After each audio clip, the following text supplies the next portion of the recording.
নমস্কার বন্ধুরা, আজকে আমার রেসিপি মেঘরোল মাছের রসা। মাছটা আমাকে কাটতে হয়নি, বাজার থেকে কেটেই নিয়ে এসেছে। এবারে খুব ভালো করে ধুয়ে পরিষ্কার করে নিয়ে জল ঝরানোর পর নুন হলুদ দিয়ে দিচ্ছি।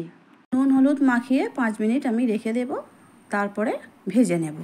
খুব নরম আর এক কাঁটার মাছ, খেতে খুবই ভালো লাগে। 5 মিনিট পর ফিরে এলাম। গ্যাসের মধ্যে কড়া বসিয়ে দিয়েছি আর বেশ খানিকটা সর্ষের তেল দিয়ে দিচ্ছি। এবারে মাছগুলোকে ভেজে নেব। খুন্তির সাহায্যে তেলটা কড়ার চারিদিকে খুব ভালো করে লাগিয়ে দিলাম। এবারে এক এক করে মাছগুলো কড়ার মধ্যে ছেড়ে দেব। প্রথমেই 4 পিস মাছ এক এক করে কড়ার মধ্যে দিয়ে দিচ্ছি। 2-3 মিনিট নিচের দিকটা ভাজা হয়ে গেছে, তারপর অপর পিঠটা উল্টে দিচ্ছি। এইভাবে সমস্ত মাছগুলোই উল্টে পাল্টে এদিক ওদিক করে নিয়ে ভালো করে ভেজে নিতে হবে। মাছের পিসগুলো সব ভাজা হয়ে গেছে, একটা প্লেটের মধ্যে এখন তুলে নিচ্ছি। এবারে আমি বাকি মাছগুলো এই তেলের মধ্যেই দিয়ে দেব ভেজে নেওয়ার জন্য। দেখতেই পাচ্ছ সুন্দর করে লাল লাল করে মাছগুলো ভাজা হয়ে গেছে। বাকি মাছগুলো আমি ভেজে নেব। এবারে কড়াতে আরও খানিকটা তেল দিলাম, দিয়ে 1 চামচ কালো জিরে দিয়ে দিলাম। আর 2টো পেঁয়াজ কুচি করে নিয়েছিলাম, সেই পেঁয়াজ কুচিগুলো তেলের মধ্যে দিয়ে দিচ্ছি। তেলের মধ্যে দেওয়ার পরে খুব ভালো করে মিশিয়ে নিতে হবে আর একটু ভেজেও নিতে হবে। মোটামুটি ভাজা হয়ে এসেছে।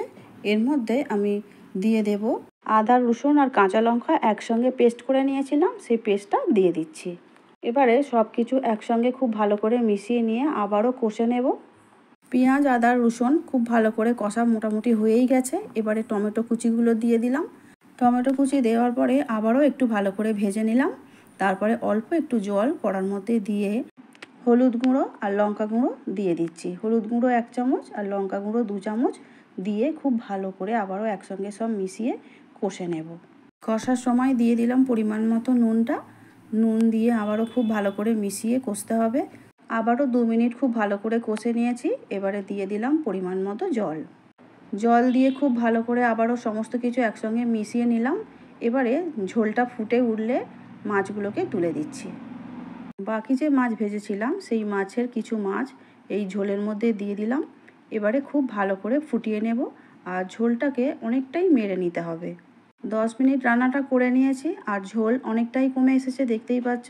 আরও একটু ঝোল কমিয়ে নেব, এতটা ঝোল আমি রাখবো না। এবারে অনেকটাই গ্রেভি ঘন হয়ে গেছে, দিয়ে দিলাম গরম মশলা গুঁড়ো।